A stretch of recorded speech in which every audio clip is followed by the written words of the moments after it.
Hello guys, welcome back to my YouTube channel commerce stream by MD Shadan. तो guys finally आज की इस video में हम एक नया चैप्टर शुरू करने जा रहे हैं क्लास 12th मैक्रो इकोनॉमिक्स का, दैट इज चैप्टर नंबर 4, जिसका नाम है methods of calculating national income. Guys ये जो चैप्टर है आपके बोर्ड एग्जाम के लिए बहुत ही ज़्यादा इंपॉर्टेंट है। ठीक है, यहाँ से एक क्वेश्चन 6 मार्क का 100% आता है। ठीक है, तो आइए आज की इस वीडियो में बहुत ही डेप्थ में हम क्या करेंगे, methods of calculating national income के बारे में बात करेंगे। आपको पता है, अगर हम बात करें नेशनल इनकम को कैलकुलेट करने के मेथड्स की, तो 3 मेथड होते हैं। ठीक है, यहाँ पे देखो लिखा है methods of calculating national income. ठीक है, जिसमें से एक जो पहला मेथड होता है उसको हम बोलते हैं प्रोडक्ट मेथड।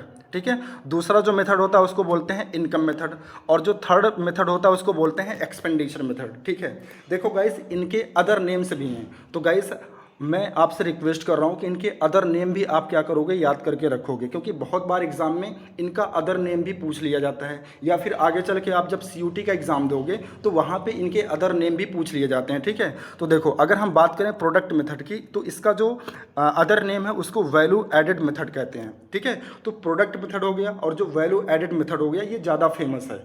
मतलब अगर आपसे क्वेश्चन पूछा जाएगा तो जनरली यही पूछा जाएगा कि प्रोडक्ट मेथड से आप क्वेश्चन को, यानी कि नेशनल इनकम को कैलकुलेट करिए, या फिर वैल्यू एडेड मेथड से आप क्वेश्चन को कैलकुलेट करिए। ठीक है, यानी कि नेशनल इनकम को कैलकुलेट करिए। लेकिन इसके अलावा इसका एक अदर नेम होता है इंडस्ट्रियल ओरिजिन मेथड। क्या नेम होता है? Industrial origin method. और एक जो लास्ट नेम इसका होता है नेट आउटपुट मेथड, है ना, नेट आउटपुट मेथड। इसी तरीके से अगर हम इनकम मेथड की बात करें तो इसका दूसरा नाम होता है फैक्टर पेमेंट मेथड, और एक थर्ड नाम इसका होता है डिस्ट्रीब्यूटेड शेयर मेथड। बात समझ में आ रही है? चलो, इसी के बाद जो आपका थर्ड मेथड होता है दैट इज एक्सपेंडिचर मेथड। इसका अदर नेम होता है कंजम्पशन एंड इन्वेस्टमेंट मेथड, और इसका एक दूसरा नाम होता है इनकम डिस्पोजल मेथड। ठीक है, तो ये नाम आपको याद रखना है, क्योंकि बहुत बार अगर इसका अदर नेम दे दिया तो आपको लगेगा कि अरे यार ये क्या दे दिया, ये तो हमने पढ़ा ही नहीं था। तो ये जानना आपके लिए बहुत ही ज़रूरी है। ठीक है, तो आइए हम समझते हैं अब एक एक मेथड के बारे में। अच्छा, सबसे पहले मैं आपको ये बताना चाहूँगा कि ये जो 3 मेथड हैं, यानी कि जो आपका प्रोडक्ट मेथड हो गया, ठीक है, पहला, और दूसरा जो आपका इनकम मेथड हो गया, तीसरा जो आपका एक्सपेंडिचर मेथड हो गया, ये जो तीनों मेथड है, ये तीनों मेथड बने कैसे हैं, ठीक है, उसके बारे में सबसे पहले हम बात कर लेते हैं। तो आइए सबसे पहले देखो, आपको याद होगा जब मैं नेशनल इनकम का जो पहला चैप्टर था जिसका नाम था some basic concept of macroeconomics, तो वहाँ पे मैंने आपको एक टॉपिक पढ़ाया था that is triple identity function. क्या पढ़ाया था? Triple identity function. अब ये क्या होता है? तो आपको याद होगा जब मैं आपको सर्कुलर फ्लो ऑफ इनकम पढ़ा रहा था इन 2 सेक्टर इकोनॉमी, तो वहाँ से ही ये कॉन्सेप्ट निकला था। ठीक है, यानी circular flow of income in 2 sector economy से ही ये कॉन्सेप्ट निकला हुआ है। कैसे? आइए मैं पहले आपको रिवीजन कर देता हूँ कि सर्कुलर फ्लो ऑफ इनकम क्या होता है। ठीक है, तो ये भी इंपॉर्टेंट है, एक बार आपका रिवीजन भी हो जाएगा। तो देखो, सर्कुलर फ्लो ऑफ इनकम का मतलब होता है, यहाँ पे लिखा हुआ it shows the continuous flow of income goods and services between house hold and firms in an economy. देखो, क्योंकि हम सर्कुलर फ्लो में क्या करते हैं, 2 सेक्टर इकोनॉमी की बात करते हैं, तो 2 सेक्टर इकोनॉमी में एक तो आपका हाउस होल्ड आता है और दूसरा सेक्टर कौन सा आता है? फर्म्स आती हैं। तो इन दोनों सेक्टर्स के बीच में क्या होता है? कंटिन्यूअसली फ्लो होता है। किसका? या तो इनकम का या फिर गुड्स एंड सर्विसेज का। कैसे? आइए समझते हैं। जैसे मान लो यहाँ पर देखो, ये एक हाउस होल्ड है ना, हाउस होल्ड है जिसको हम सप्लाई ऑफ फैक्टर भी कहते हैं, यानी जो फैक्टर्स की सप्लाई करते हैं, फैक्टर्स ऑफ प्रोडक्शन की जो सप्लाई करते हैं उसे हम बोलते हैं हाउस होल्ड। और दूसरा जो सेक्टर होता है जिसको हम फर्म्स बोलते हैं, ठीक है, जो क्या करते हैं? फैक्टर को यूज़ करते हैं, यानी फैक्टर सर्विसेज को यूज़ करते हैं, उनका यूज़ करके प्रोडक्शन करते हैं। ठीक है, तो ये 2 सेक्टर हो गए। अब होता क्या है, सबसे पहले गाइस क्या होता है कि ये जो हाउस होल्ड सेक्टर है, ठीक है, ये क्या करता है?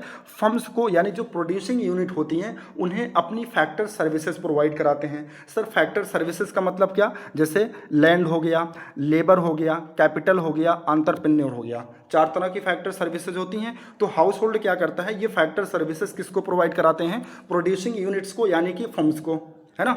और ये जो प्रोड्यूसिंग यूनिट होती हैं, यानी कि जो फर्म्स होती हैं, वो क्या करती हैं? इन्हीं फैक्टर सर्विसेज का यूज़ करके वो क्या करती हैं, गुड्स एंड सर्विसेज प्रोड्यूस करती हैं।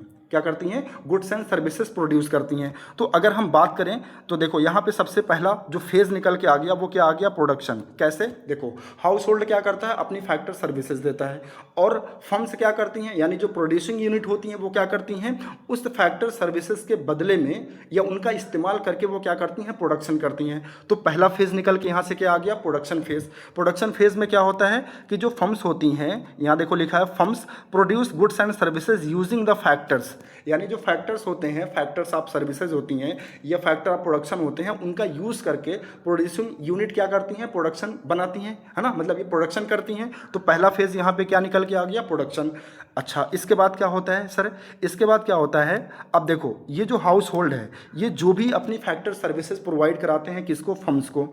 तो ये जो हाउस होल्ड हैं, ये जो भी सर्विसेज प्रोवाइड कराते हैं, फैक्टर सर्विसेज जो प्रोवाइड कराते हैं, क्या वो फ्री में देते हैं, तो नहीं सर, वो फ्री में नहीं देते। उसके बदले में इन्हें मिलता है फैक्टर पेमेंट। यानी जो फर्म्स होती हैं, जब ये हाउस होल्ड की फैक्टर सर्विसेज को यूज़ करती हैं, तो उसके बदले में ये जो फर्म्स होती हैं वो क्या करती हैं, इस हाउस होल्ड सेक्टर को वो क्या करती हैं, फैक्टर पेमेंट करती हैं। यहाँ पे देखो लिखा ना, फैक्टर पेमेंट्स किसके फॉर्म में, वेजेस के फॉर्म में, रेंट के फॉर्म में, इंटरेस्ट के फॉर्म में, प्रॉफिट के फॉर्म में। अब सबको पता है कि अगर एज अ लेबर किसी ने सर्विस दी है तो उसको क्या दिया जाता है, वेजेस पे किया जाता है। अगर किसी ने लैंड दिया है तो उसको रेंट दिया जाता है। अगर किसी ने कैपिटल दिया है तो उसको प्रोड्यूसिंग यूनिट क्या करती है, इंटरेस्ट का पेमेंट करती है। और अगर कोई एज अ एंटरप्रेन्योर की सर्विस दे रहा है तो जो प्रोड्यूसिंग सेक्टर है उसे प्रॉफिट पेमेंट करता है, मतलब प्रॉफिट देता है, ठीक है। तो एक तरीके से ये क्या हो जाती है, ये हाउस होल्ड की इनकम हो जाती है। यानी जो फैक्टर इनकम पेमेंट किया जाता है हाउस होल्ड को, तो इनको यानी हाउस होल्ड के नज़रिए से अगर आप सोचो तो इनके लिए ये इनकम हो जाती है ना। इसका मतलब ये जो प्रोड्यूसिंग यूनिट है ये इनकम जनरेशन का भी काम करता है, किसके लिए, हाउस होल्ड के लिए, है ना। तो जो सेकेंड फेज बना, यहाँ पे देखो लिखा हुआ है, जो सेकेंड फेज बना वो क्या बना, इनकम जनरेशन का। कैसे बना, तो देखो सबसे पहले हाउस होल्ड क्या करता है, अपनी सर्विसेज देता है, फैक्टर सर्विसेज प्रोवाइड कराता है, और उस फैक्टर सर्विसेज को यूज करने के बदले में जो प्रोड्यूसिंग यूनिट होती है, यानी जो फर्म्स होती हैं, वो हाउस होल्ड सेक्टर को क्या देती हैं, फैक्टर पेमेंट करती हैं। और वो जो फैक्टर पेमेंट करती हैं वो हाउस होल्ड के लिए क्या होता है, इनकम होता है। तो सेकंड फेज क्या निकल के आ गया, इनकम जनरेशन का। देखो यहाँ पे लिखा कह रहा कि firms pays income to household for factor services. बात समझ में आ रही हो, तो आ रही है। तो सेकंड फेज हो गया। पहला फेज क्या हो गया, पहले जो प्रोड्यूसिंग यूनिट है वो क्या करती हैं, फैक्टर सर्विसेज को यूज करके वो प्रोडक्शन करती हैं, पहला फेज हो गया। दूसरा, फैक्टर सर्विसेज के बदले में वो क्या करती हैं, हाउस होल्ड को उनको फैक्टर पेमेंट करती हैं, तो इनकम का जनरेशन हो गया। अब इसके बाद क्या होगा, अब जो इनकम इन्हें हो रही है फैक्टर पेमेंट के फॉर्म में, उस इनकम का ये लोग क्या करते हैं, यूज़ करते हैं, मतलब गुड्स एंड सर्विसेज पर उसको खर्च करते हैं। ये लोग क्या करते हैं, गुड्स एंड सर्विसेज पर इसको खर्च करते हैं, ठीक है। मतलब ये जो प्रोड्यूसिंग यूनिट है, यानी ये जो फर्म है जो भी गुड्स एंड सर्विसेज बनाती हैं, उसे क्या करते हैं, ये हाउस होल्ड क्या करते हैं, उस पर खर्च करते हैं, यानी ये एक्सपेंडिचर करते हैं, मतलब कि गुड्स एंड सर्विसेज को खरीदते हैं। तो यहाँ पे देखो लिखा ना, थर्ड ये क्या करते हैं, एक्सपेंडिचर करते हैं, किस पे, कंजम्पशन पर। तो यहाँ पे लिखा देखो, house hold spend there income on goods and services produced by firm, यानी फर्म ने जो गुड्स एंड सर्विसेज प्रोड्यूस किया था उस पर ये क्या करते हैं, हाउस होल्ड अपना पैसा खर्च करते हैं, ठीक है। तो अब देखो तीसरा फेज निकल के क्या आ गया, एक्सपेंडिचर आ गया, है ना। तीसरा फेज क्या निकल के आ गया, एक्सपेंडिचर आ गया। एक सेकेंड, यहां पे देखो, ये तीसरा फेज हो गया आपका एक्सपेंडिचर। तो सर्कुलर फ्लो से आपको क्या समझ में आया, सर्कुलर फ्लो से आपको ये समझ में आया कि सबसे पहले जब कोई भी हाउस होल्ड सेक्टर अपनी फैक्टर सर्विसेज देता है किसको, प्रोड्यूसिंग यूनिट को, है ना। तो प्रोड्यूसिंग यूनिट क्या करता है, यानी फर्म्स क्या करती हैं, उस फैक्टर सर्विसेज का यूज करके, ठीक है, गुड्स एंड सर्विसेज का प्रोडक्शन करती हैं। ये पहला फेज हो गया। फिर इसके बाद क्योंकि हाउस होल्ड सेक्टर ने क्या किया था, अपनी फैक्टर सर्विसेज प्रोवाइड की थी, किसको, फर्म्स को। तो फर्म्स क्या करती हैं, उन फैक्टर सर्विसेज के बदले में हाउस होल्ड को क्या करती हैं, फैक्टर पेमेंट करती हैं, ठीक है, फैक्टर पेमेंट करती हैं। तो एक तरीके से हाउस होल्ड के लिए वो क्या हो जाती है, इनकम हो जाती है, जो कि ये सेकेंड फेज हो गया, है ना। और इसके बाद, ठीक है, जो भी इनकम इनको होती है वो इनकम वो क्या करते हैं, खर्च करते हैं। किस पे खर्च करते हैं, फर्म्स ने जो गुड्स एंड सर्विसेज बनाया उस गुड्स एंड सर्विसेज को खरीदने में हाउस होल्ड क्या करता है, अपने पैसे को खर्च करता है, ठीक है। तो वो क्या बन गया आपका तीसरा, एक्सपेंडिचर, ठीक है। पहला हो गया आपका प्रोडक्शन, और दूसरा हो गया इनकम जनरेशन, और तीसरा क्या हो गया, एक्सपेंडिचर, ठीक है। तो यहीं से क्या निकला है आपका जो नेशनल इनकम का जो 3 मेथड है, ठीक है। 3 मेथड कौन कौन सा था? एक तो आपका इनकम मेथड होता है, एक प्रोडक्शन मेथड होता है और एक एक्सपेंडिचर मेथड होता है। तो जो तीनों मेथड बना है ना वो यहीं से बना है, ठीक है। तो इसी कॉन्सेप्ट से, मतलब इसी सर्कुलर फ्लो से आपका ये कॉन्सेप्ट निकला था ट्रिपल आइडेंटिटी का। क्या निकला था? ट्रिपल आइडेंटिटी का, जिसमें हम 3 फेजेस की बात करते हैं। वो 3 फेजेस क्या हैं? देखो, सबसे पहला फेज होता है production of goods and services, यानी जो फर्म्स होती हैं सबसे पहले वो क्या करती हैं? गुड्स एंड सर्विसेज को प्रोड्यूस करती हैं। इसके बाद क्योंकि उन्होंने क्या किया था, यानी जो फर्म थी उन्होंने फैक्टर सर्विसेज ली थी, किससे? हाउस होल्ड से। तो हाउस होल्ड को क्या करती हैं? उनकी फैक्टर सर्विसेज के बदले में उन्हें फैक्टर पेमेंट करती हैं। तो हाउस होल्ड के लिए वो क्या होता है? इनकम होता है। तो यहाँ देखो लिखा ना, phase second generation of income, यानी हाउस होल्ड को इनकम होती है और फिर उस इनकम को क्या करते हैं? जो फर्म्स ने गुड्स एंड सर्विसेज बनाया है उस पर वो खर्च करते हैं। तो थर्ड फेज में देखो लिखा डिस्पोजिशन या फिर expenditure of income on the purchase of goods and services, यानी जो भी इनकम होती है हाउस होल्ड को वो क्या करते हैं? खर्च करते हैं। किस पर? गुड्स एंड सर्विसेज पर, जो किसने बनाया था? फर्म्स ने बनाया था, यानी जो प्रोड्यूसिंग सेक्टर ने बनाया था। तो इसी को बोला जाता है 3 फेजेस ऑफ सर्कुलर फ्लो। क्या बोलते हैं गाइस? इसी को बोलते हैं 3 फेजेस ऑफ सर्कुलर फ्लो, ठीक है। अब यहाँ देखो नीचे लिखा these 3 phases together from the triple identity function, ठीक है। इन्हीं को हम क्या बोलते हैं? ट्रिपल आइडेंटिटी फंक्शन कहते हैं ऑफ नेशनल इनकम अकाउंटिंग। और यहीं से क्या बना है आपका? जो नेशनल इनकम को कैलकुलेट करने का जो 3 मेथड आपका बना है वो यहीं से बना है, ठीक है। तो अब देखिए, अब आई होप आपको समझ में आ गया होगा कि जो नेशनल इनकम के जो 3 मेथड हैं, एक बार मैं फिर से आपको दिखा देता हूँ। यहाँ पे देखो लिखा ना, methods of calculating national income. तो 3 मेथड होते हैं, ये तो आपको पता है ना। पहला होता है प्रोडक्शन मेथड, दूसरा इनकम मेथड और तीसरा एक्सपेंडिचर मेथड। आई होप अब आपको समझ में आ गया होगा कि ये 3 मेथड कैसे बने हैं, ठीक है। चलो, अब इसके बाद हम आज इस वीडियो में सबसे पहले बात करेंगे फर्स्ट मेथड की, ठीक है। फर्स्ट मेथड मतलब कि प्रोडक्शन मेथड। यहाँ से देखो, अब यहाँ पे देखो क्या लिखा, चैप्टर का नेम लिखा है methods of calculating national income, है ना। तो अगर हम मेथड्स की बात करें तो आज की इस वीडियो में हम पहले मेथड की बात करेंगे, प्रोडक्शन मेथड, या जिसको हम वैल्यू एडेड मेथड कहते हैं। ये 2 नाम बहुत ही ज़्यादा फेमस है। क्या?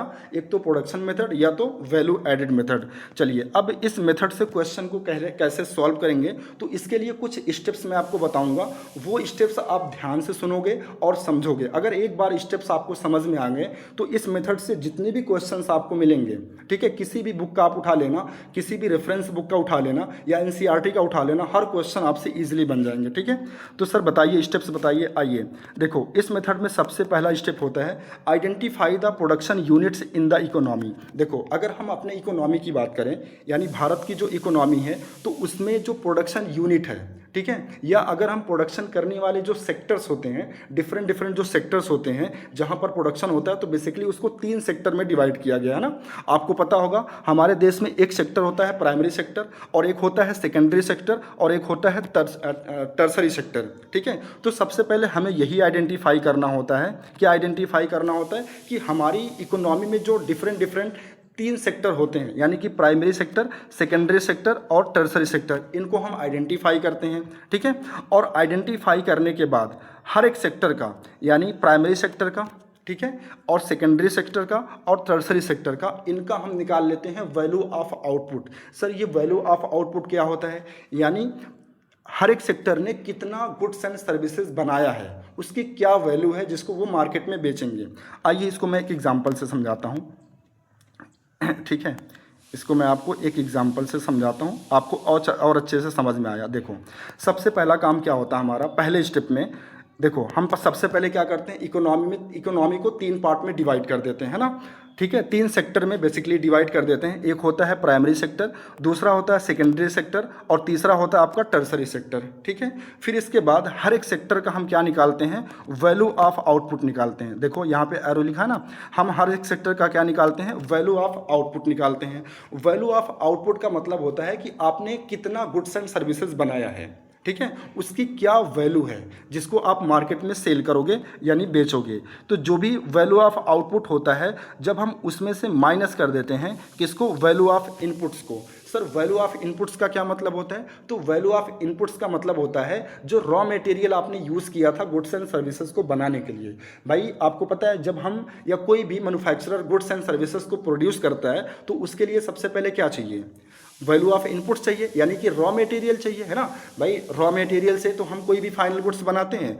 तो जो भी वैल्यू ऑफ आउटपुट होता है अगर हम उसमें से वैल्यू ऑफ इनपुट्स को माइनस कर देते हैं तो हमें क्या मिल जाता है, वैल्यू एडेड मिल जाता है। ध्यान से समझना गाइस, क्या मिल जाता है, वैल्यू एडेड मिल जाता है। तो इसी तरीके से हम क्या करते हैं, प्राइमरी सेक्टर का वैल्यू एडेड निकाल लेते हैं, सेकेंडरी सेक्टर का वैल्यू एडेड निकाल लेते हैं और टर्सरी सेक्टर का वैल्यू एडेड निकाल लेते हैं। ठीक है, तो यही बात यहाँ पे बोली गई है फर्स्ट स्टेप में। ठीक है, यहाँ पे देखो मैं दिखा रहा हूँ आपको। तो फर्स्ट स्टेप में गाइस यही चीज़ आपसे बोला जा रहा है कि सबसे पहले हम क्या करेंगे, आइडेंटिफाई करेंगे production units in the economy, यानी जो हमारी इकोनॉमी है उसको 3 सेक्टर में डिवाइड कर लेंगे, प्राइमरी सेक्टर, सेकेंडरी सेक्टर और टर्सरी सेक्टर। और हर एक सेक्टर से हम क्या निकाल लेंगे, वैल्यू ऑफ आउटपुट निकाल लेंगे। ठीक है, या फिर वैल्यू एडेड निकाल लेंगे। वैल्यू एडेड कैसे निकालेंगे, वैल्यू ऑफ आउटपुट में से जब हम किसको माइनस कर देते हैं, इंटरमीडिएट कंजम्पशन, या फिर वैल्यू ऑफ इनपुट से जिसको बोलते हैं उसको जब हम माइनस कर देते हैं। इसके बाद सेकंड स्टेप में क्या होता है गाइस, कैलकुलेट करते हैं gross value added at market price. वही जो मैंने बताया, हर एक सेक्टर का हम क्या निकाल लेते हैं, gross value added at market price. ठीक है, हर एक सेक्टर का, प्राइमरी का अलग, सेकेंडरी का अलग, टर्सरी का अलग। इसके बाद हम क्या करते हैं, थर्ड स्टेप में एस्टिमेट करते हैं gross domestic product at market price. यानी देखो सुनो मेरी बात ध्यान से, हमने प्राइमरी सेक्टर का क्या निकाल लिया, वैल्यू एडेड निकाल लिया। सेकेंडरी सेक्टर का हमने क्या निकाल लिया, वैल्यू एडेड निकाल लिया। टर्सरी सेक्टर का हमने क्या निकाल लिया, वैल्यू एडेड निकाल लिया। जब हम इन तीनों का सम कर लेते हैं, यानी प्राइमरी सेक्टर का हमारा क्या वैल्यू एडेड है, सेकेंडरी सेक्टर का हमारा क्या वैल्यू एडेड है और टर्सरी सेक्टर का हमारा क्या वैल्यू एडेड है, जब हम इन तीनों सेक्टर को ऐड कर लेते हैं तो उसे बोला जाता है gross domestic product at market price, यानी जीडीपी एट एमपी बोला जाता है। ठीक है, अभी आगे और आपको क्लियर होगा, डोंट वरी, आप बस मेरी बात को आराम से समझो और सुनो और देखो। ठीक है, इसके बाद फोर्थ स्टेप में क्या होता है, estimate domestic income by subtracting depreciation and net indirect tax from GDP at MP. मतलब जीडीपी एट एमपी जब हम एक बार फाइंड आउट कर लेते हैं तो फिर हम नेशनल इनकम निकाल लेते हैं कन्वर्जन करके। कैसे निकालेंगे, जो भी जीडीपी एट एमपी की वैल्यू होगी उसमें से हम माइनस कर देंगे डेप्रिसिएशन को, ठीक है, एंड माइनस कर देंगे नेट इनडायरेक्ट टैक्स को, तो आपको क्या मिल जाएगा, नेशनल इनकम यानी कि एनएनपी एट एफसी मिल जाएगा। अभी हम आपको समझाते हैं, डोंट वरी। ठीक है, अभी आप बस स्टेप समझो। इसके बाद लास्ट स्टेप में क्या होता है, estimate national income by adding net factor income from abroad to domestic income. यानी हम लास्ट स्टेप में क्या करते हैं, नेशनल इनकम को कैलकुलेट करते हैं, कैसे, ऐड करके net factor income from abroad. ठीक है, यानी जो एनएफआईए होता है उसको ऐड कर लेते हैं जीडीपी एट एमपी में, तो आपका नेशनल इनकम आ जाता है। ठीक है, आइए हम अब एक एक स्टेप को डिटेल में समझते हैं।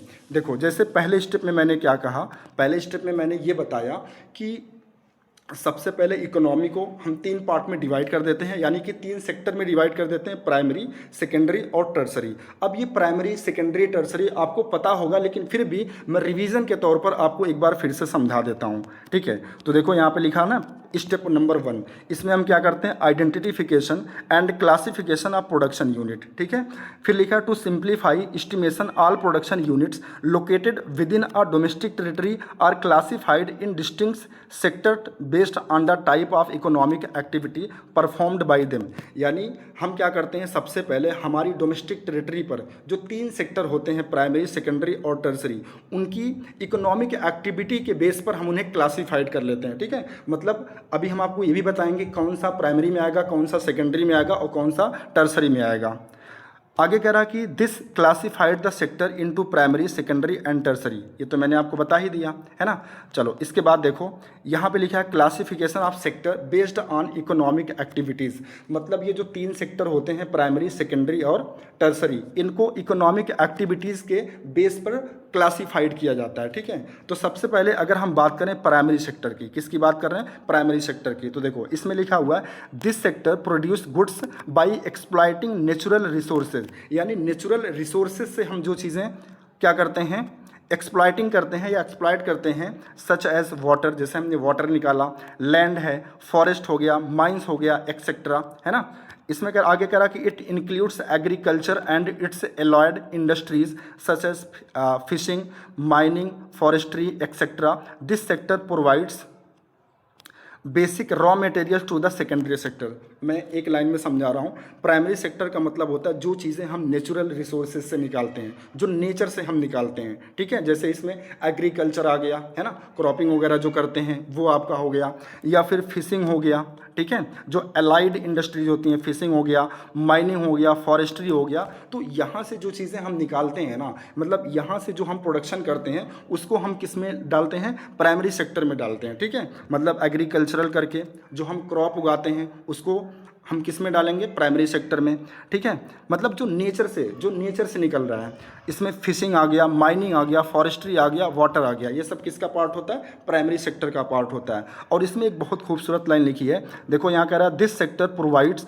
Basic raw material to the secondary sector. मतलब प्राइमरी सेक्टर से हम बेसिकली क्या प्रोड्यूस करते हैं, रॉ मटेरियल को निकालते हैं, और ये जो रॉ मटेरियल होता है ये सेकेंडरी सेक्टर को हेल्प करते हैं गुड्स एंड सर्विसेज को बनाने के लिए। तो आइए देखिए सेकेंडरी सेक्टर क्या होता है। तो सेकेंडरी सेक्टर का मतलब कह रहा है this sector produced manufactured goods, यानी ये जो सेक्टर होता है सेकेंडरी वाला, ये गुड्स एंड सर्विसेज को प्रोड्यूस करता है by transforming one good to another, यानी एक गुड से दूसरे गुड को बनाता है।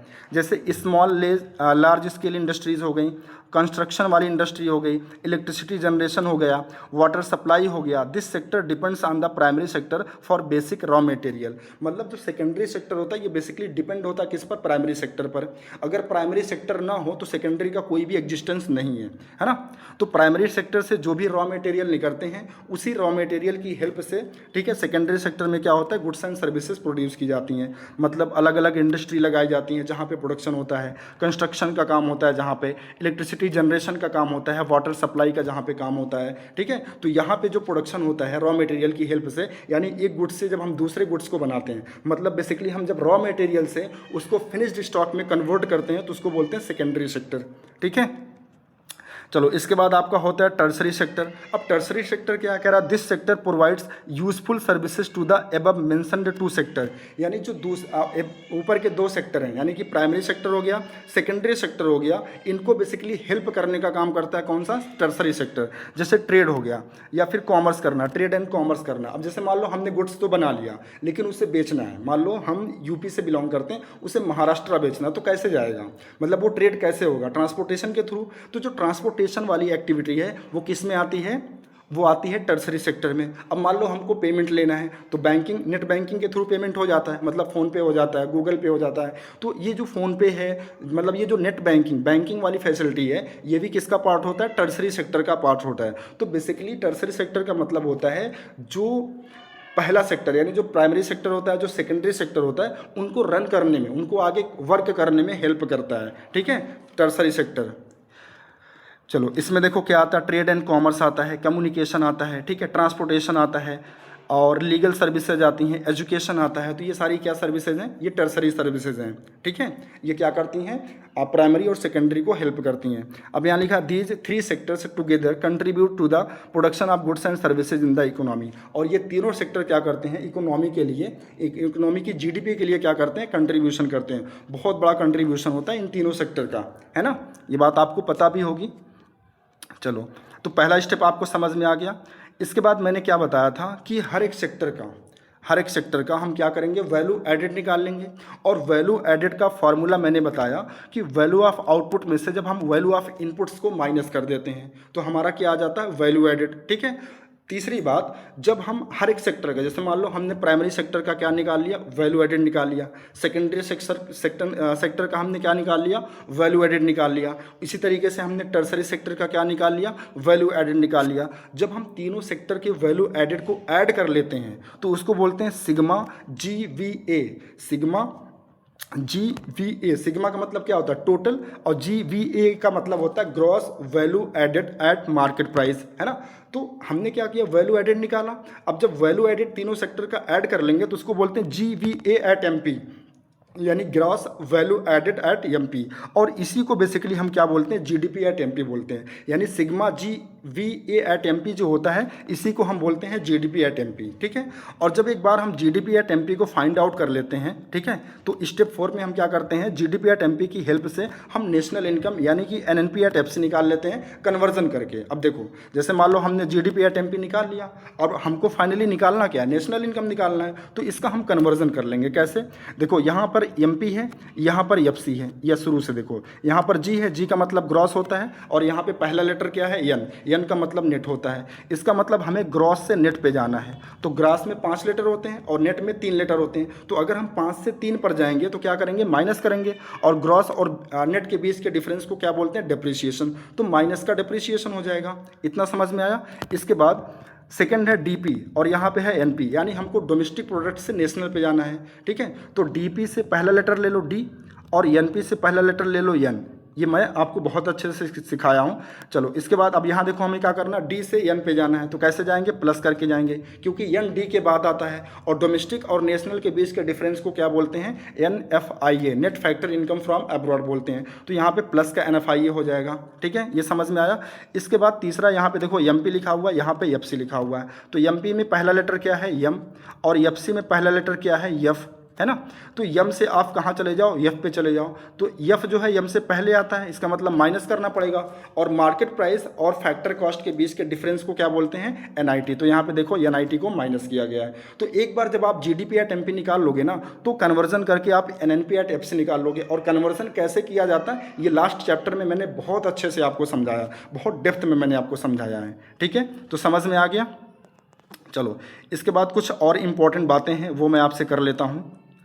चलो ये हो गया आपका primary, secondary, tertiary, value added कैसे निकालेंगे ये समझ में आ गया है ना। हाँ चलो इसके बाद देखो, जो अब जैसे मैंने बताया कि जो वैल्यू एडिड है वह कैसे निकालते हैं, वैल्यू ऑफ आउटपुट में से वैल्यू ऑफ इनपुट्स को माइनस करते हैं, ठीक है। तो वैल्यू ऑफ आउटपुट क्या डिनोट कर रहा है, तो value of output is denotes as GVO, क्या डिनोट कर रहा है, GVO@MP, यानी gross value of output at market price, ठीक है। तो याद रखना हर एक सेक्टर का जब हम क्या निकाल लेते हैं, वैल्यू ऑफ आउटपुट निकाल लेते हैं, तो उसे कहा जाता है GVO, gross value of output at market price, ठीक है।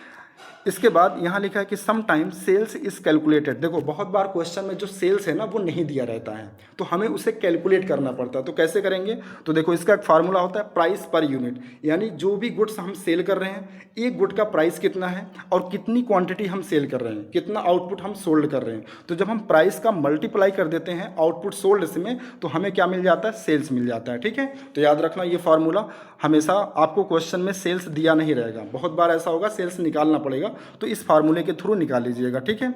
फिर इसके बाद नेक्स्ट पॉइंट लिखा कह रहा है कि वाइल कैलकुलेटिंग इंटरमीडिएट कंजम्पशन, यानी जिसको हम वैल्यू ऑफ इनपुट्स कह रहे थे, ठीक है, कह रहा है रिमेंबर दैट, इसमें कह रहा है कि do not include purchase of capital goods, ठीक है। ये बहुत इंपॉर्टेंट पॉइंट है, आपको क्वेश्चन में फंसाएगा क्या, जैसे हमने क्या कहा, वैल्यू ऑफ इनपुट में हम बेसिकली 99.99% पता क्या लेते हैं, परचेज ऑफ रॉ मटेरियल लेते हैं। अब बच्चा क्या करता है, परचेज वर्ड एक बार पढ़ता है, उसके बाद आगे क्या लिखा वो देखता ही नहीं है ना। अब जैसे मान लो लिख दिया गया परचेज ऑफ मशीन, तो परचेज ऑफ मशीन क्या लोगे, क्या वो वैल्यू ऑफ इनपुट का पार्ट है, नहीं, क्योंकि कैपिटल गुड्स का मतलब क्या होता है, कैपिटल गुड्स का मतलब होता है मशीन, और मशीन क्या कोई रॉ मटेरियल है, नहीं, वो एक कैपिटल गुड्स है, उनसे हम प्रोडक्शन करते हैं, ठीक है। तो वैल्यू ऑफ इनपुट्स में आप क्या लोगे, हमेशा रॉ मटेरियल लोगे, परचेज ऑफ रॉ मटेरियल लोगे। तो अगर कभी भी क्वेश्चन में परचेज ऑफ कैपिटल गुड्स यानी कि मशीन दे दिया, ठीक है, या और कोई इक्विपमेंट दे दिया, यानी कि अगर वो कैपिटल गुड्स है तो उसे इंक्लूड नहीं करोगे, ठीक है, उसे इग्नोर कर दोगे।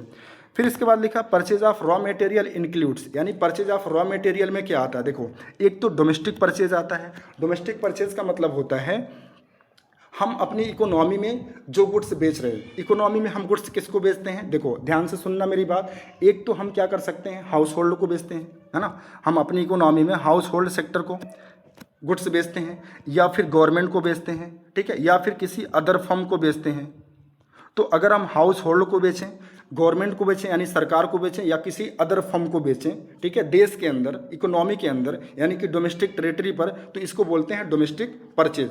सॉरी यहाँ सेल की बात मैंने कर दिया, परचेज की बात कर रहा हूँ, मतलब हम गुड्स कहाँ से खरीदते हैं, मतलब रॉ मटेरियल हम कहाँ से खरीद सकते हैं, तो हम डोमेस्टिक परचेज जो होता है इसमें क्या क्या आता है। एक तो देखो हम गुड्स किसी हाउस होल्ड से खरीद सकते हैं, या फिर सरकार से खरीद सकते हैं, या फिर किसी अदर फर्म से खरीद सकते हैं, ठीक है, जो हमारी इकोनॉमी के अंदर है, हमारी टेरिटरी पर हैं, ठीक है, तो उसे हम डोमेस्टिक परचेज बोलते हैं। और बहुत बार हम क्या होता है कि विदेशों से सामान खरीदते हैं जिसे इंपोर्ट्स बोला जाता है। तो याद रखना परचेज ऑफ रॉ मटेरियल में डोमेस्टिक परचेज प्लस इंपोर्ट दोनों आता है। क्या आता है? दोनों आता है। अब देखो आप गलती क्या करोगे, क्वेश्चन में देगा परचेज ऑफ रॉ मटेरियल और फिर दे देगा इंपोर्ट्स, तो दोनों आप ऐड कर लोगे जब, जो कि रॉन्ग हो जाएगा। अगर परचेज ऑफ रॉ मटेरियल दे दिया तो इंपोर्ट्स ऐड करने की ज़रूरत नहीं है, क्योंकि परचेज ऑफ रॉ मटेरियल में इंपोर्ट्स आता है ऑलरेडी, ठीक है। चलो इसके बाद एक बार फिर से मैं आपको रिवीजन कर देता हूँ। देखो सबसे पहले मैंने आपको क्या बताया, ध्यान से सुनो, ठीक है, मतलब समअप कर देता हूँ थोड़े ही टाइम में। सबसे पहले मैंने बताया कि अगर आपको वैल्यू एडेड मेथड यानी कि प्रोडक्शन मेथड से अगर आपको नेशनल इनकम कैलकुलेट करना है तो पहले स्टेप में आपको क्या करना है, फर्स्ट स्टेप में आपको क्या करना है गाइस, हमारी इकोनॉमी को 3 सेक्टर में डिवाइड करना है, ठीक है, किसमें, प्राइमरी, सेकेंडरी और टर्सरी। फिर इसके बाद हर एक सेक्टर का हम क्या निकाल लेंगे, वैल्यू एडेड निकाल लेंगे। क्या निकालेंगे? वैल्यू एडेड निकालेंगे।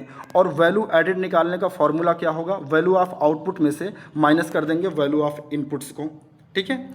अब सुनो मेरी बात ध्यान से, वैल्यू ऑफ आउटपुट क्या होता है, तो वैल्यू ऑफ आउटपुट का मतलब होता है sales plus change in stock. क्या होता है? Sales plus change in stock. लेकिन मैंने बताया ना बहुत बार सेल्स नहीं दिया होता है, तो सेल्स हम कैसे निकालते हैं, प्राइस का मल्टीप्लाई कर देते हैं कितना क्वांटिटी आपने सोल्ड किया उससे, है ना।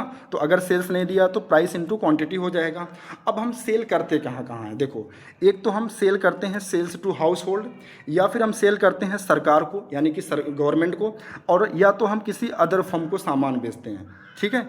तो अगर हम हाउस होल्ड को सेल करें, गवर्नमेंट को सेल करें, या फिर फर्म्स को सेल करें जो हमारी इकोनॉमी के अंदर होते हैं, ठीक है, तो इसको बोला जाता है डोमेस्टिक सेल, ठीक है, यानी देश के अंदर हम सेल कर रहे हैं, चाहे हम हाउस होल्ड को सेल करें, गवर्नमेंट को सेल करें, या फिर फर्म्स को सेल करें। बात समझ में आ रही है? हाँ सर समझ में आ रही है। या फिर हम सेल करते हैं विदेश में यानी कि फॉरेन कंट्रीज़ में, जिसको हम एक्सपोर्ट कहते हैं, ठीक है।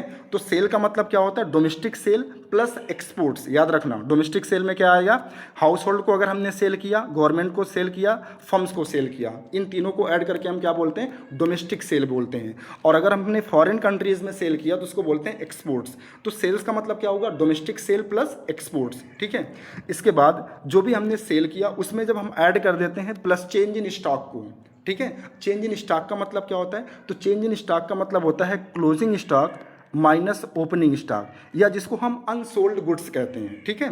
देखो भाई हमने सामान बनाया, मान लो 10 लाख का हमने सामान बनाया, उसमें से 8 लाख का मान लो सामान बिक गया, 8 लाख का सामान हमने बेच डाला, बचा 2 लाख का सामान जो अभी अनसोल्ड है। तो भले ही वो अनसोल्ड है, हमने बना तो लिया है ना करेंट ईयर में, तो उसकी भी वैल्यू हम ऐड करते हैं सेल्स में। तो याद रखना वैल्यू ऑफ आउटपुट का फॉर्मूला क्या होता है, sales plus change in stock. क्या होता है?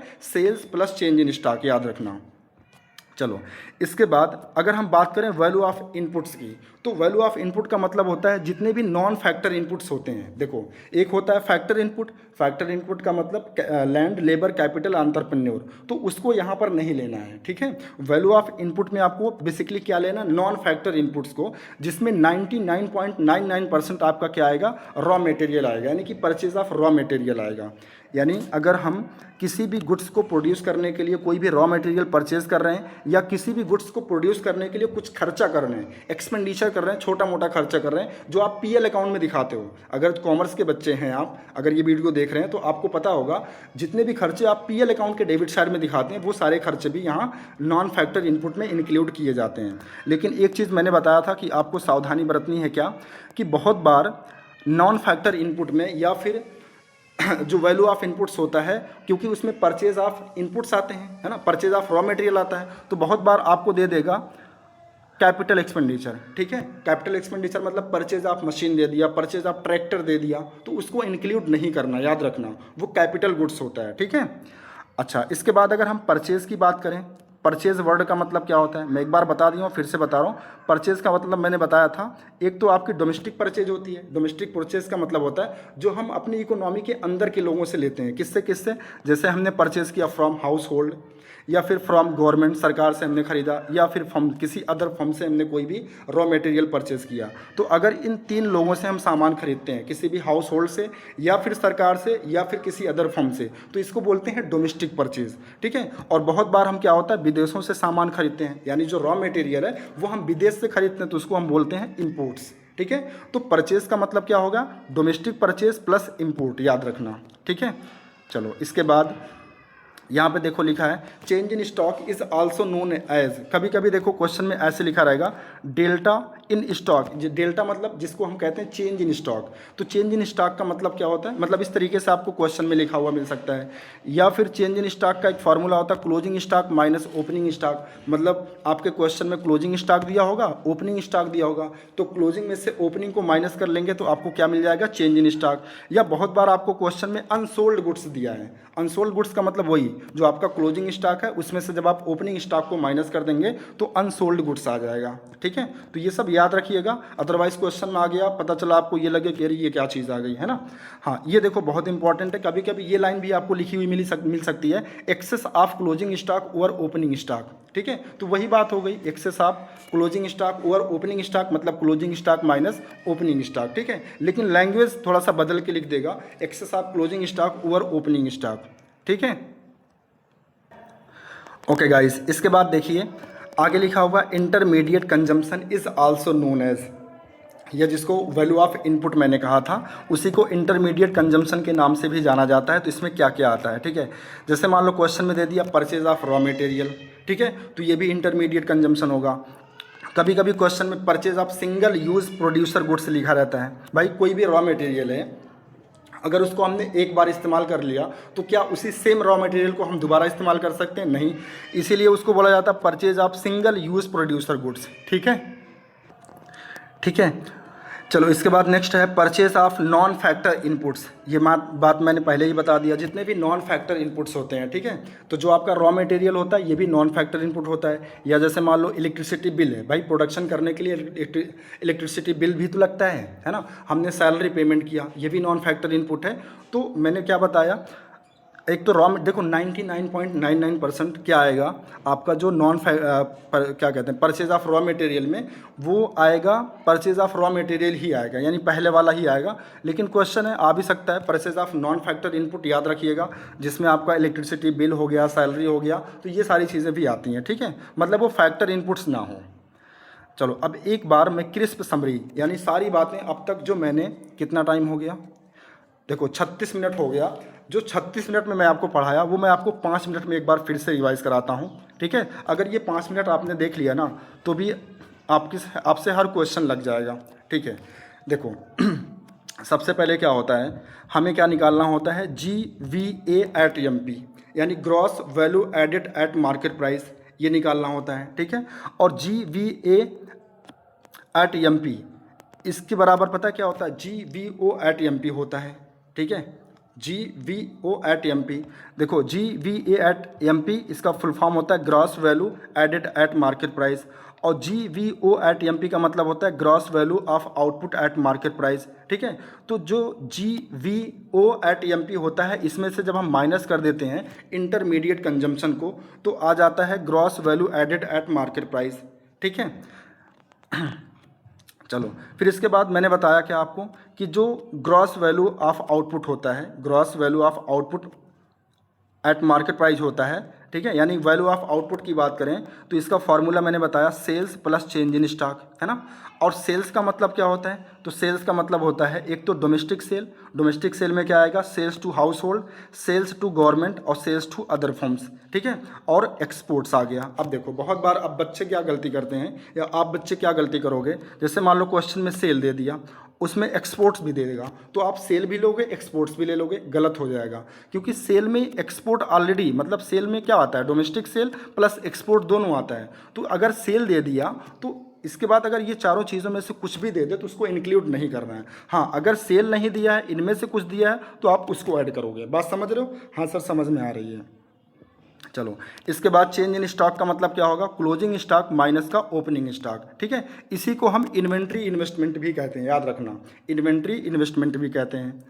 चलो इसके बाद परचेज ऑफ रॉ मटेरियल का मतलब क्या होता है, इसको हम इंटरमीडिएट एक्सपेंडिचर भी कहते हैं, यानी फर्म्स का जो इंटरमीडिएट एक्सपेंडिचर होता है। ठीक है, याद रखना इसमें कोई भी कैपिटल एक्सपेंडिचर नहीं आएगा, जैसे कि परचेज ऑफ मशीन हो गया, या कोई भी कैपिटल गुड्स नहीं आएगा। ठीक है सर, फिर क्या आएगा, जैसे मान लो इसमें देखो डोमेस्टिक परचेज आता है, जैसे purchase from house hold, purchase from government, purchase from firms. ठीक है, और इम्पोर्ट्स, यानी अगर हम विदेश से सामान परचेज कर रहे हैं। ठीक है, तो परचेज का मतलब डोमेस्टिक परचेज प्लस इंपोर्ट्स आता है। अब अगर क्वेश्चन में मान लो रॉ मटेरियल दे दिया, परचेज ऑफ रॉ मटेरियल दे दिया, और अलग से इंपोर्ट्स भी दे रखा है, तो इंपोर्ट्स को ऐड नहीं करोगे, है ना। हाँ, अगर परचेज ऑफ रॉ मटेरियल नहीं दिया है, फिर इनमें से कुछ दिया है, तो उनको आप ऐड कर लोगे। बात समझ रहे हो? हाँ सर, समझ में आ रही है। चलो इसके बाद देखो, एक से सुनो, जब हम क्या करते हैं, जब हम GVO एट MP, यानी हर एक सेक्टर का, प्राइमरी सेक्टर का, सेकेंडरी सेक्टर का और टर्शियरी सेक्टर का GVO हमने निकाल लिया, यानी कि ग्रॉस वैल्यू ऑफ आउटपुट हमने निकाल लिया। जब हम तीनों सेक्टर का सम कर लेते हैं GVO को, तो हमें क्या मिल जाता है, ग्रॉस GVA मिल जाता है। ठीक है, gross value added, gross value added at market price मिल जाता है, और इसी gross value added at market price को हम क्या बोलते हैं, GDP एट MP बोलते हैं। ठीक है, और एक बार अगर आपने GDP eight MP find out कर लिया, फिर तो आप नेशनल इनकम आसानी से निकाल लोगे, है ना, नेशनल इनकम आसानी से निकाल लोगे। NNP at FC is equal to GDP eight MP। अब GDP एट MP को कन्वर्ट कर लो नेशनल इनकम में, तो ये कन्वर्जन कैसे होगा, माइनस का डिप्रिसिएशन प्लस का NFIA माइनस का NIT। ठीक है, कैसे आया देखो समझो। अब जैसे यहाँ G है, यहाँ N है, तो हमें ग्रॉस से नेशनल पे जाना है, तो माइनस का डिप्रिसिएशन करना होगा। यहाँ पे DP है, यहाँ पे NP है, यानी डोमेस्टिक से नेशनल पे जाना है, तो प्लस का NFIA करना पड़ेगा। यहाँ MP है, यहाँ पे FC है, यानी मार्केट प्राइस से फैक्टर कॉस्ट पे जाना है, तो माइनस का NIT करना पड़ेगा। ठीक है, तो ये सारी बातें होगी। तो अगर ये सारे स्टेप्स आपको याद हैं, या फिर ये समरी आप ज़रूर लिख लीजिएगा। ठीक है, एक पेज पर, तो 2-4 मिनट में आप इसका रिवीजन कर सकते हैं। चलो इसके बाद हम इस मेथड से रिलेटेड कुछ प्रिकॉशंस हैं, ठीक है, जिसे हमें ध्यान रखना है क्वेश्चन सॉल्व करते समय। तो वो प्रिकॉशंस क्या क्या हैं वो हम समझा देते हैं। इसके बाद आज का वीडियो यहीं पे समाप्त करेंगे, और बाकी चीज़ें यानी जो इस लेक्चर, इस मेथड का जो आपका न्यूमेरिकल क्वेश्चन है वो हम नेक्स्ट पार्ट में करेंगे। ठीक है, वरना वीडियो बहुत लंबा हो जाएगा। तो देखो यहाँ पे लिखा प्रिकॉशंस रिगार्डिंग प्रोडक्ट मेथड और वैल्यू एडेड मेथड, यानी वैल्यू एडेड मेथड कह लो, या फिर प्रोडक्शन मेथड कह लो, या प्रोडक्ट मेथड कह लो, इससे रिलेटेड क्या क्या प्रिकॉशंस हैं। यहाँ लिखा following are some important precautions regarding product method या फिर वैल्यू एडेड मेथड। ठीक है, पहला प्रिकॉशन है, कह रहा value of the sale and purchase of second hand goods. अब जैसे मान लो कोई सेकेंड हैंड गुड्स है, ठीक है, उसे हम सेल कर रहे हैं। एक सेकेंड, माइक बैठ गया, चलो ठीक है गाइस, माइक हमारा डिस्चार्ज हो गया था, दूसरा माइक हमने यूज़ कर लिया, कोई नहीं। तो हमने क्या बताया, पहला प्रिकॉशन क्या है कि अगर मान लो कोई भी सेकेंड हैंड गुड्स है ना, कोई भी सेकेंड हैंड गुड्स है, कह रहा is not included in value added, उसको हम वैल्यू एडेड में यानी कि नेशनल इनकम में इंक्लूड नहीं करेंगे, because value of second hand goods is already accounted for during the year they were produced. देखो इसका रीज़न समझो क्यों नहीं लेंगे। जब कोई भी नई असेट मान लो बनी होगी, कोई भी नया फाइनल, मतलब जब फाइनल गुड्स कोई भी बनता है, तो फाइनल गुड्स की वैल्यू ही तो हम लेते हैं नेशनल इनकम में। तो एक बार अगर हमने फाइनल गुड्स की वैल्यू को ले लिया, ठीक है, और दोबारा जब वो सेकेंड हैंड गुड्स बन जाता है, उसको जब हम बेचेंगे, उसकी भी वैल्यू को जब हम ले लेंगे, तो एक तरीके से हमारी जो नेशनल इनकम है वो क्या हो जाएगी, ओवर हो जाएगी, मतलब ओवर वैल्यूएटेड हो जाएगी, मतलब उसकी वैल्यू, या फिर हम यूँ कहें कि डबल काउंटिंग हो जाएगी, है ना। तो वो नेशनल इनकम सही रिप्रेजेंट नहीं करेगा। बात समझ रहे हो भाई। एक बार हमने फाइनल गुड्स को ले लिया जब वो नई नई बनी थी, और फिर उसी गुड्स को जब हम सेकंड हैंड यानी जब वो पुरानी हो जा रही है उसको हम सेल कर रहे हैं, फिर से उसकी वैल्यू को अगर हम ले लेंगे, तो एक तरीके से क्या होगा, नेशनल इनकम हमारी क्या हो जाएगी, ओवर वैल्यूएटेड हो जाएगी। ठीक है, मतलब कि डबल काउंटिंग हो जाएगा। तो इसलिए याद रखना, अगर कोई भी सेकंड हैंड गुड्स बेचा जा रहा तो उसकी वैल्यू को हम नेशनल इनकम में काउंट नहीं करते हैं। सेकंड पॉइंट, इसको देखो, यहाँ पे लिखा commission earned on account of the sale and purchase of second hand goods is included in estimation of value added because commission is a reward for the service rendered. देखो हमने क्या कहा कि अगर कोई भी सेकंड हैंड गुड्स है उसकी वैल्यू को नहीं लेंगे, लेकिन सेकंड हैंड गुड्स जो होता है उसको बेचने के लिए, उसको बिकवाने के लिए बहुत सारे एजेंट होते हैं जो मार्केट में रहते हैं। तो अगर कोई भी एजेंट है जो सेकंड हैंड गुड्स को बेच रहा है, मतलब आपको बेचवाने में मदद कर रहा है, तो एक तरीके से वो अपनी एफर्ट लगा रहा है भाई, अपनी वो सर्विस दे रहा है, वो उसकी मेहनत है ना। तो अगर उसको कुछ कमीशन मिल रहा है, किस पर? जो सेकेंड हैंड गुड्स है उसको बेचने पर। तो उसको जो कमीशन मिल रहा है ना, वो भी नेशनल इनकम में ऐड किया जाएगा, ध्यान रखना, ठीक है, क्योंकि वो भी उसकी करेंट ईयर की इनकम है और उसने भी मेहनत की है, ठीक है, वो उसकी मेहनत की कमाई है। तो याद रखना, सेकंड हैंड गुड्स को तो नहीं लेंगे, लेकिन अगर सेकंड हैंड गुड्स को बेचने में कोई भी कमीशन अर्न किया गया तो उस कमीशन की वैल्यू को याद रखेंगे, ऐड करेंगे, ठीक है, नेशनल इनकम में। ये बात आपको याद रहे। थर्ड पॉइंट है, कह रहा own account production of goods of the producing units is taken into account while estimating value added because these goods are like those production for the market. They are simply not sold owing to their need by the producer themselves. Example, car used by the car producers for transporting their employee.